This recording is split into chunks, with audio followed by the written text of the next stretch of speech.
Hello friend, 26,000 প্রায় 26,000 শিক্ষক শিক্ষিকা শিক্ষাকর্মীদের যে চাকরি বাতিল হয়ে গিয়েছিল হাইকোর্টে, তা নিয়ে যে সুপ্রিম কোর্টে আবার তার যে মামলা হয়, সেই মামলার পরিপ্রেক্ষিতে আজকে যে শুনানি হলো, সেই শুনানি ছিল সুপ্রিম কোর্টের শেষ শুনানি, অর্থাৎ যে সওয়াল জবাব তা শেষ।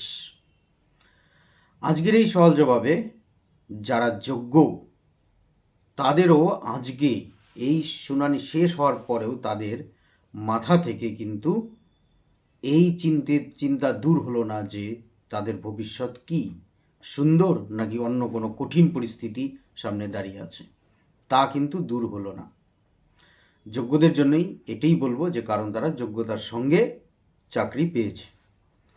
আজকের যে শুনানি হলো, সেই শুনানিতে যোগ্য অযোগ্য যে পৃথকীকরণ, সেই পৃথকীকরণের ক্ষেত্রে কোনো আইনজীবী সঠিকভাবে কিন্তু কিভাবে করা সম্ভব তা বলতে পারেননি। এমনকি সুপ্রিম কোর্টও সেটি নিয়ে কোনো কিছু বুঝতে পারেনি বা বলতে পারেনি। বুঝতে তো অবশ্যই পেরেছে, কিন্তু বলতে পারেনি আজকে।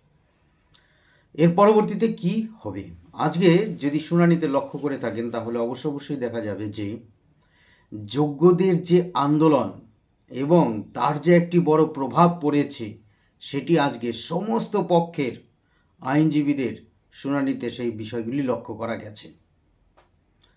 শেষ পর্যন্ত কি হলো, যে কি যারা চাইছেন যে যোগ্য অযোগ্য পৃথক করা হোক, তারাও যেরকমভাবে আজকে তাদের জবাব ভালোভাবে তুলে ধরেছেন, আবার যারা চেয়েছেন যে প্যানেলটি সম্পূর্ণ বাতিল করা হোক, তারাও তাদের বক্তব্য জোরালোভাবে তুলে ধরেছেন।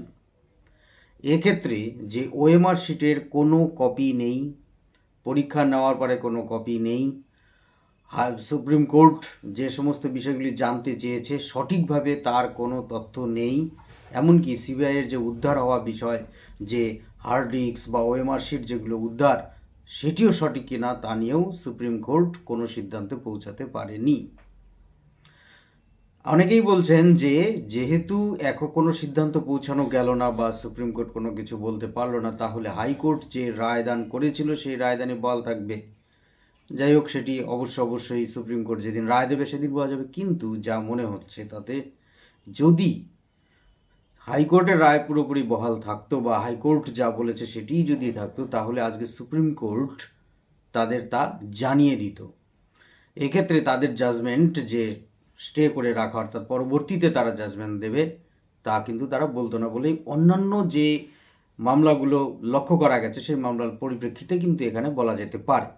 সুতরাং যোগ্যদের জন্য যে ভালো কিছু অপেক্ষা করে আছে তা কিন্তু আজকে মনে হচ্ছে যে খুব ভালোভাবে যে স্পষ্ট হতে পারে, যদিও চিন্তামুক্ত নয়, কারণ জাজমেন্ট কী আসবে বলা মুশকিল। আমরা আমাদের মতন বক্তব্য রাখি, সুপ্রিম কোর্ট তারা কিভাবে কোন সওয়াল, তাদের তথ্য প্রমাণ বক্তব্য তার উপরই নির্ভর করে তারা কিন্তু রায়দান দেবেন।